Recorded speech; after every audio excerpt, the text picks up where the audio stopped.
నమస్తే బ్రదర్, ఎలా ఉన్నారు? ఇంకో ఇంట్రెస్టింగ్ టాపిక్ తీసుకొచ్చాను. ఈ వీడియో మొత్తం చూసి దీనిపైన మీ అభిప్రాయం ఏంటో కింద కామెంట్ చేయండి. సో ఇక లేట్ ఎందుకు, పదండి వీడియోలోకి వెళ్ళిపోదాం. గాడ్ ఆఫ్ మాసెస్ నటసింహం నందమూరి బాలకృష్ణ పేరుతోనే హిస్టరీ క్రియేట్ చేసిన వర్సటైల్ యాక్టర్ ఆయన సినిమా వచ్చిందంటే చాలు థియేటర్ల దగ్గర పండుగ జాతర జరిగేది. హిట్ టాక్ పడిందంటే ట్రేడ్ అంచనాలకు అందని వసూళ్లతో రికార్డులు బద్దలయ్యేవి. థియేటర్లు దద్దరిల్లిపోతాయి, బాక్సాఫీస్ షేక్ అయిపోతుంది. అలాంటి బాలయ్య ఉన్నట్టుండి సడన్గా డౌన్ఫాల్ అయ్యాడు. ఆయన ఇమేజ్ని, స్టార్ పవర్ని క్యాచ్ చేసుకోవాలని చూశారే తప్ప సరైన కంటెంట్తో ఒక్క హిట్ కూడా ఇవ్వలేకపోయారు అప్పటి చేతకాని డైరెక్టర్లు.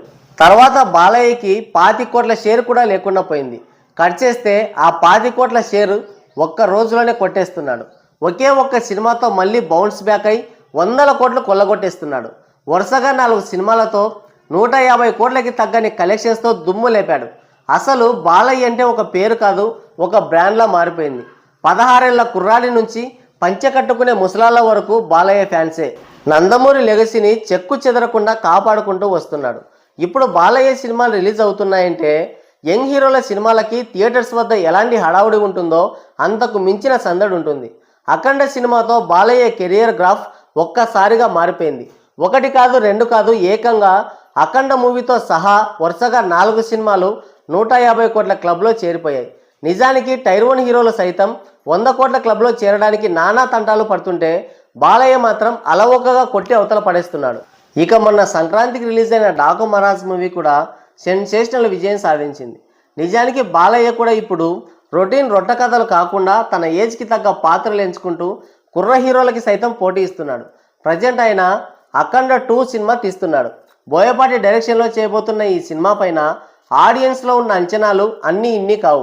మామూలుగా హిట్ అయిన సినిమాకి సీక్వెల్ తెరకెక్కుతుందంటే ఆడియన్స్ కళ్ళన్నీ ఆ సినిమా పైనే ఉంటాయి. అలాంటిది బాలయ్య కెరియర్ గ్రాఫ్ని, ఆయన మార్కెట్ని, ఆయన స్టార్ ఇమేజ్ని ఒక్కసారిగా పెంచేసిన అఖండకి సీక్వెల్ అంటే ఫ్యాన్సే కాదు, సగటు సినీ లవర్స్ కూడా ఈ ప్రాజెక్టు కోసం కళ్ళు కాయలు కాచేలా ఎదురు చూస్తున్నారు. ఇదిలా ఉంటే రజనీకాంత్ జైలర్ మూవీ బాక్సాఫీస్ వద్ద ఎలాంటి సునామీ సృష్టించిందో మనమందరం చూసాం.